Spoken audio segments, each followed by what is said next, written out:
Ito pong ating Mother's Choice Accord AP. So this small demo pull out from Australia.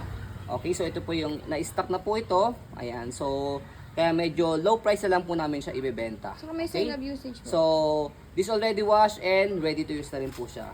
Okay, so may sign of usage lang po siya. Pero hindi po ito nagamit ha. Okay, so na-stock lang po ito. Okay, so good for newborn up to approximately 4 to 6 years old. Okay, so ito po yung details po niya one by one. So ito yung setup niya kapag kapang toddler na, naka-upong-upo siya. So umpisa natin sa kanyang pagkakaiga, newborn, ayan, fully reclined. So very safe, comfortable si baby po dito dahil higang-higa po siya. And then meron siyang pad.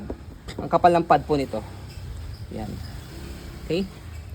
And then sa mga ganitong car seat is meron siyang expiration. So expiration po nito is up to 10 years. Okay, check natin mamaya yung kanyang manufacturing date. Harness pad, belt lock, pakita natin, wala po yung putol. Ayan. So next natin, ayan, yung sa kanyang second reclining position. Press nyo lang po dito sa kulay pula.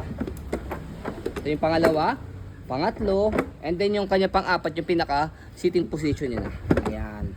Okay, so next natin, ito kanyang headrest na tinatawag is na-adjust po siya hanggang 10 position. Okay, so sa pag-adjust po sa kanya, shoot nyo po na yung daliri nyo rito, may makakapa po kayo metal. Press nyo po yun and then adjust nyo po ito kanyang harness. Palabas, ayan. Okay, after nyan, itong kulay pula, aangat nyo po siya. So pakita muna natin yung pinakasagad niya. Okay?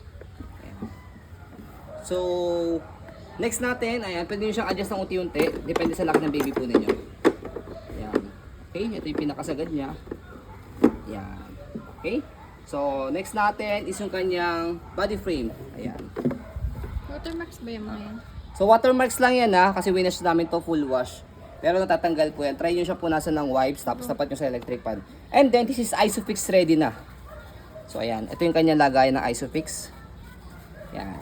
Okay? So ang tulong ng Isofix, sasalpak nyo lang po dun sa likod ng back seat. Meron po dun bakal. Check nyo lang po yung sasakyan po ninyo. Mas madali nyo pong mailalagay yung car seat. Hindi na po kailangan ng belt. Okay? Pero kung gusto nyo po mas double safe, lagyan nyo pa rin po siya ng belt. Okay? Pero kahit hindi na. Okay, next natin to. Hook po ito. Meron yan sa likod ng back seat o kaya sa ibabaw ng roof. Depende po sa sasakyan. Okay? And then next natin, ito manufacturing date naman 2020. So hanggang 2030 pa po siya. Okay? So explain natin bakit meron siyang expiration. Unang-una po sa material use. Pangalawa, dahil siyempre item po yan, pwede may pasa-pasa. So kapag nagkaroon ng damage, lalo na po pag nagamit sa accident, siyempre po napaka-unsafe na pong ipagamit sa bata. Okay? And then mandatory kasi sa ibang bansa ang merong car seat, kaya pag expired na po sa kanila, hindi na po pinapagamit, talagang sinisira na po. Okay, sa atin sa Pilipinas naman po, ayan, is hindi naman siya mandatory pero for safety purposes. Okay, so meron siya installation dito kung paano siya ilagay. Okay, mag-send din kami ng video kung paano siya gamitin. So next natin, ito yung kabilang side ng body frame, and then sa pag-adjust po nito sa pagpapasikip ng kanyang harness, hatakin nyo lang po siya. So yun, yun lang. Diba?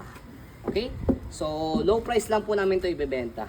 Okay? Yet, maganda pa po yung kanyang condition and then usable pa po ito. Dahil hindi naman siya pre-lab.